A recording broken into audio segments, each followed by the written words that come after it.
Hello everyone, another chilly morning, back to the old warm cap, but today I want to talk to you about my vertical mixer wagon. It's an NDE 802, New Direction Equipment is the brand, and you can see it here. Also wanted to point out the hole I dug. That does help for when I want to load it to get the feed into the top of the wagon, because it is a tall wagon. You can buy many different kinds, but I bought this one just to hold a little more feed to not make so many trips. Start off with, the vertical mixer is PTO driven. That PTO runs a gearbox underneath which turns the vertical mixer, and I can show you that. I'll go up the stairs here. Handy stairs to have. And when you look in, you can see the vertical mixer. And it has, gosh, I think it's 12 knives. I counted them one time, but I don't remember exactly, but there's a bunch. Of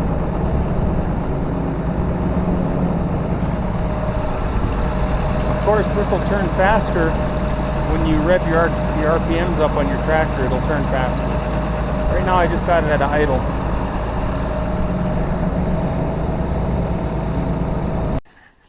So from up here you can see just about how tall it is. It's fairly tall, so that's the reason for digging the hole.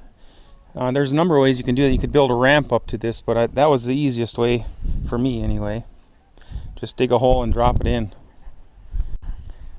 This rubber flap around the top, I think, is a dual purpose. It's sure you can get more feed in the mixer because it makes it taller, but I think the main reason is so you don't run into your wagon with your loader bucket.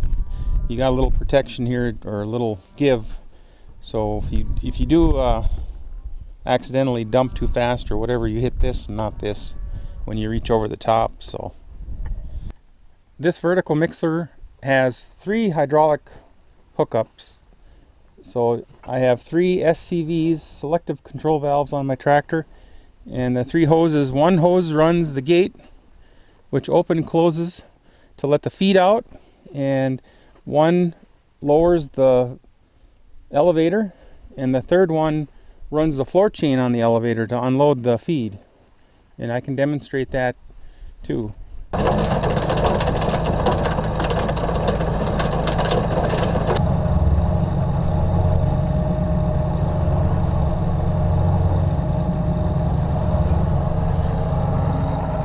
As you can see on the very bottom, there's a sweep, and that's what throws your feed out to your elevator.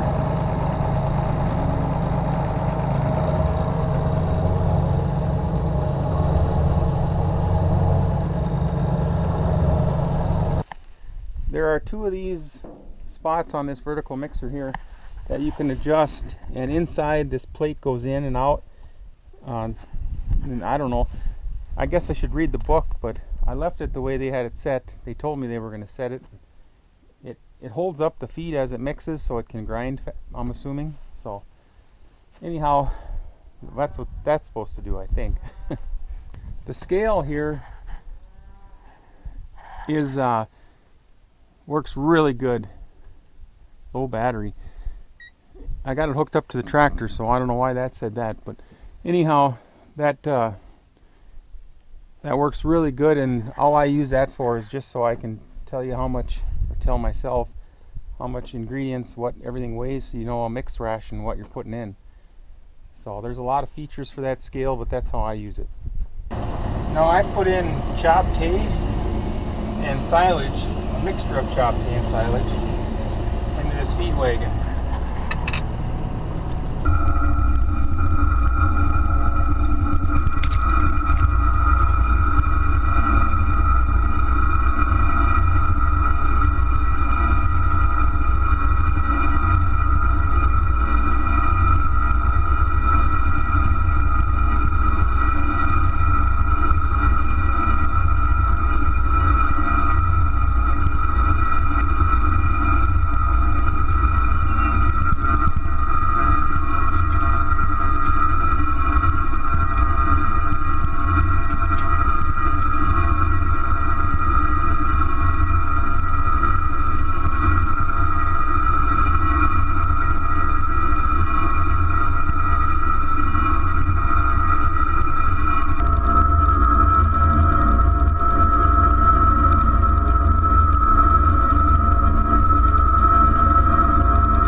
One thing nice about this vertical mixer wagon, or any vertical mixer wagon for that matter, is you can grind a whole bale of hay or straw into your wagon, and I can show you how that looks too.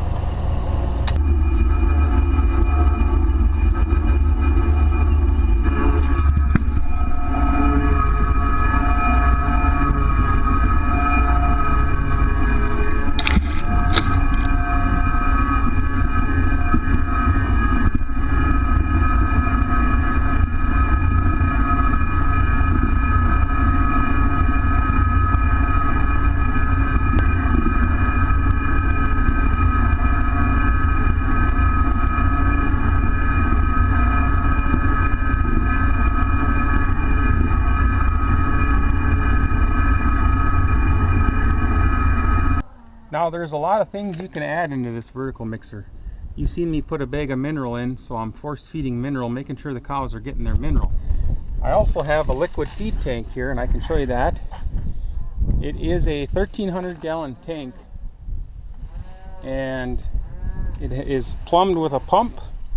Right here's the pump and electric motor, and I have it tied onto an old auger, the hose, and up to the top of the feed wagon. So that's how I put liquid feed in. And with liquid feed, you know, you can get your vitamins, your minerals, your sugars, your protein, your fat, anything you need that can supplement if you have poor quality hay or you're feeding straw. While I'm driving out to feed the cows, we'll take a quick peek at the feed in the wagon because it's mixing as I'm driving, and then we'll feed these cows.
Well, the day is warming up, starting to shed some clothes.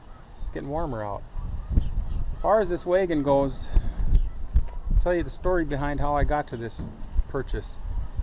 We had a terrible drought in 2017, and it was real bad, you know, no hay.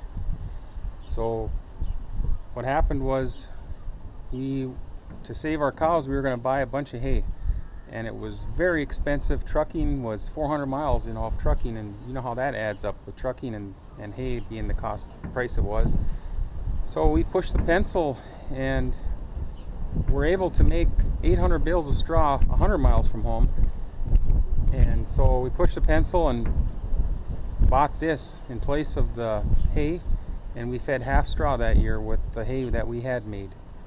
So that got us by, and instead of, you know, spending the money on hay and then nothing to show for it when the hay is fed up, we had this to show for it. So that's the reason why I did it, right or wrong, but we got through it, and I still have it, you know. So now we have options of how we want to feed, so that worked for us.